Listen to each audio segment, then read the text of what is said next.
Assalamualaikum warahmatullahi wabarakatuh.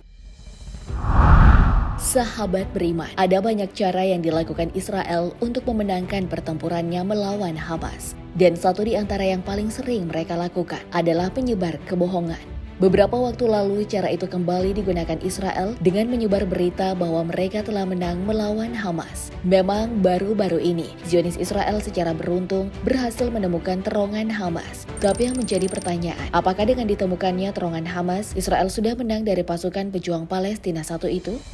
Untuk mengetahui jawabannya, tetap tonton terus video ini hingga akhir agar tidak sesat. Boleh dikata, pencapaian Israel yang berhasil menemukan terowongan Hamas adalah satu di antara pencapaian yang terlalu dibesar-besarkan.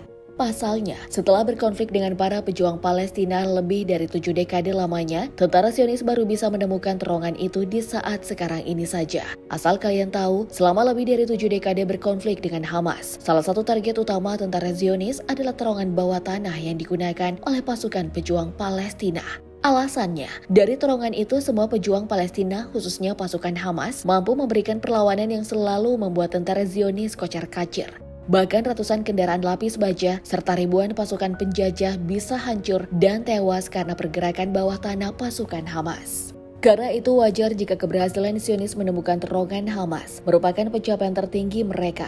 Tapi sekali lagi, Zionis Israel terlalu membesar-besarkannya. Bagaimana tidak, sekalipun Israel berhasil menemukan terowongan tersebut, sampai sekarang ini tak ada informasi pasti yang menyebutkan seberapa panjang terowongan itu dibuat. Yang ada hanya sebuah perkiraan bahwa terowongan yang digunakan para pejuang Palestina diklaim melintasi seluruh wilayah Gaza sepanjang ratusan kilometer, di mana para ahli juga memperkirakan bahwa kedalamannya berkisar antara 15 hingga 60 meter. Selain itu, saking kurangnya informasi tentang terowongan Hamas, CNBC melaporkan bahwa tentara Zionis baru bisa menemukan lokasi tersebut setelah menggunakan alat canggih seperti pendeteksi gerakan bawah tanah, drone pembunuh, dan robot anjing pelacak. Alat-alat canggih ini bekerja tanpa henti, menguasai setiap gerakan dan mencocokkannya dengan database anggota Hamas yang sudah teridentifikasi. Untuk robot anjing pelacak misalnya, alat canggih satu itu sampai didesain sekian tahun lamanya agar bisa melacak pergerakan dengan jangkauan 500 km, mendeteksi bom serta bahan peledak, menemukan jalan masuk, dan katanya bisa melancarkan serangan terhadap musuh. Belum lagi untuk masuk ke dalam terowongan tersebut, tim analis pertahanan Israel mengaku memakai radar penetrasi tanah dan juga pendeteksi gravitasi agar dapat memetakan luas serta struktur terowongan. Cara Israel menemukan terowongan Hamas seperti menggunakan teknologi canggih yang tadi kalian simak bukanlah hal yang berlebihan. Alasannya, terowongan tersebut didesain sedemikian rupa agar alat pelacak tak bisa membaca pergerakan bawah tanah pasukan Hamas. Menurut pengakuan tentara Zionis, saking bagusnya desain terowongan bawah tanah Hamas, sampai-sampai di dalamnya dilengkapi sistem drainase, pembuangan limbah, instalasi listrik, ventilasi, rel, dan penangkap jaringan komunikasi. Lebih mengagumkannya lagi, lantai terowongan tersebut terbuat dari tanah yang dipadatkan. Dindingnya terbuat dari beton bertulang dan pintu masuknya berupa silinder logam dengan ketebalan sekitar 1,5 cm.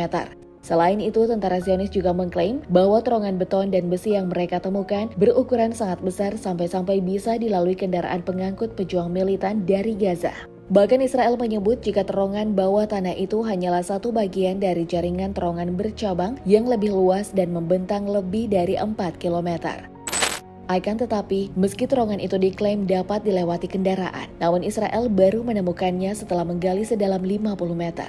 Dari sini kita bisa menilai bahwa Hamas dan para pejuang Palestina lainnya merupakan pasukan yang tidak akan bergerak tanpa strategi yang matang. Saking matangnya, Israel mengklaim jika terowongan ini dibangun dengan menghabiskan biaya jutaan dolar dan memakan waktu bertahun-tahun. Yang paling mengejutkan, bukti matangnya strategi Hamas untuk melawan tentara Zionis bisa kita lihat dari lokasi tempat ditemukannya terowongan tersebut, yang ternyata hanya berjarak 40 meter dari tembok perbatasan utama di Erez dan berjarak 350 meter dari markas militer Israel di sekitar Erez. Mungkin di antara kalian ada yang belum tahu, pada 7 Oktober 2023 kemarin, salah satu alasan mengapa Hamas bisa berhasil melancarkan serangan dalam operasi Badai Al-Aqsa lantaran mereka bergerak melalui terowongan bawah tanah, lalu menjebol tembok perbatasan Gaza Erez sehingga ratusan peluru pun bisa menghujani markas militer Israel.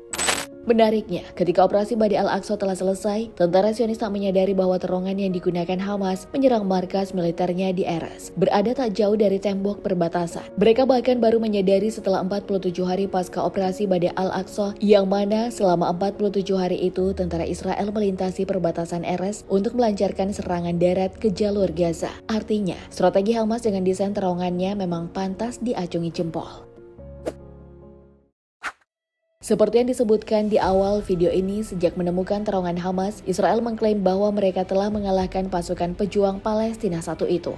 Klaim tersebut diumumkan lantaran Zionis Israel memiliki beberapa rencana untuk terowongan yang mereka temukan. Satu di antaranya adalah membanjiri terowongan tersebut dengan air laut. Menurut laporan Wall Street Journal, cara itu direncanakan oleh Israel dengan tujuan agar Hamas tak lagi menggunakan terowongannya untuk menyimpan senjata, melancarkan serangan, serta menahan para tawanan. Tak tanggung-tanggung dalam menyukseskan rencananya, tentara Zionis sampai membuat pompa yang mampu mengalirkan air laut ke dalam terowongan tersebut. Beberapa media melaporkan bahwa saat sekarang ini, Israel telah menyelesaikan sedikitnya 5 pompa air di sekitar utara kamp pengungsi Al-Shati, yang panjang salurannya sekitar 1,6 km.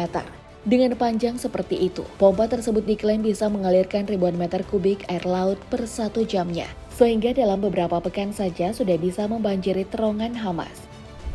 Akan tetapi, dikutip dari CNN, rencana Zionis Israel yang ingin membanjiri terowongan ditanggapi langsung oleh keluarga tawanan. Sebab menurut mereka rencana itu bisa saja membunuh kerabatnya. Selain itu, perwakilan Rusia untuk PBB Dmitry Polyansky turut mengomentari rencana tersebut dengan mengatakan, Israel perlu mempertimbangkan rencananya mengingat banyak tawanan yang ditahan oleh Hamas. Sebab bila Israel tetap melakukan cara itu, maka sudah pasti akan menjadi kejahatan perang yang sangat nyata. Terlepas jadi atau tidaknya Zionis Israel membanjiri terowongan Hamas yang mereka temukan, pasukan pejuang Palestina itu ternyata menyikapi rencana tersebut dengan santai. Lihat saja, dalam akun media sosial milik Hamas, sebuah video memperlihatkan Netanyahu dan pasukan militernya berada di dalam terowongan. Tertulis sebuah pesan yang berbunyi, kalian datang terlambat, misi tidak lama lagi akan selesai.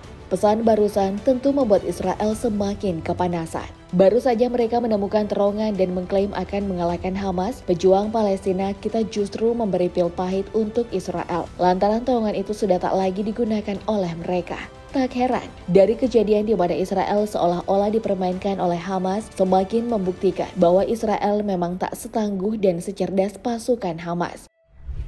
Sayangnya, Israel selalu mendapat bantuan dari negara-negara sekutunya sehingga bisa terus menjajah dan membunuh Muslim Palestina. Lain halnya dengan Hamas yang terus di-branding oleh media barat bahkan Arab sebagai pasukan teroris. Padahal kenyataannya, Hamas dan para pejuang Muslim lainnya lah yang mempertahankan sisa wilayah Palestina yaitu Gaza. Sehingga nama Palestina masih terdengar sampai saat ini. Sahabat beriman, bagaimana pendapat kalian setelah menonton video ini? Jangan lupa tulis di kolom komentar. Wallahu a'lam bishawab. Wassalamualaikum warahmatullahi wabarakatuh.